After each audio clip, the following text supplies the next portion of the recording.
let's come to our favorite character from TV news, who's Aurangzeb. Ah. In fact, we joked that I think Aurangzeb, Tipu Sultan, at least in the run-up to elections, made more news than any other civic issue. Every second night, Aurangzeb ne ye kiya, Tipu Sultan ne wo kiya. It's really the center of so much of television news, primetime debates. Figure like Rana Pratap, Aurangzeb, these are political figures.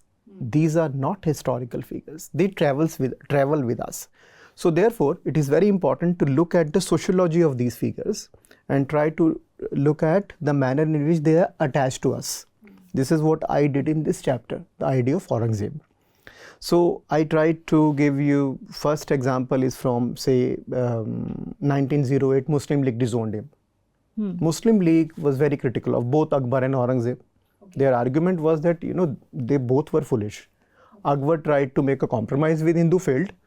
And this fellow actually treated Hindu very badly. And then they started counter-attacking us. We don't want these. We want the British. Okay. That was Muslim League's position. There was a resolution passed by the Muslim League. That was there in the book, one. Then there is something called Maulana Azad. Maulana Azad were very critical of Aurangzeb. He has a very beautiful essay on Sarmad. Sarmad was the person who was killed by Aurangzeb, exactly the time when he killed Guru Tegh Bahadur. He was a Sufi, very interesting person. He was very close to Dara Shikoh.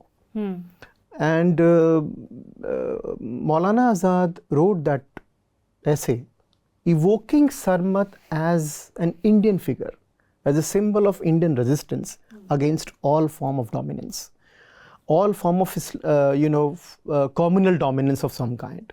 So Maulana Azad was very clear about that. So obviously Aurangzeb was rejected by Muslim secularists or nationalists like Azad also rejected him completely. Then there is a huge literature on Aurangzeb, by the way, by the sympathisers. But sympathisers find it very difficult to actually justify his acts. So therefore Aurangzeb became a peer. Why? Because he went to another peer and this peer punished him for the sins which he committed initially, and then he became the peer, and his mazar is there in Aurangabad. Khuldabad. And Khuldabad is next to Aurangabad. And he is still actually revered as a peer, by the way. If you go there, you find. And that site has become quite political now. That's political now, but it was very religious. There was a custom in both Hindus and Muslims. They would come and offer green bangles to Aurangzeb's grave. Because he had been sort of blessed by a peer, and he had become a peer by the end of it. So there's a whole literature on that. But what was the reception of Aurangzeb among Muslims? I belong to Delhi Muslims. My family is from Delhi, and I never met a person in Delhi whose name is Aurangzeb.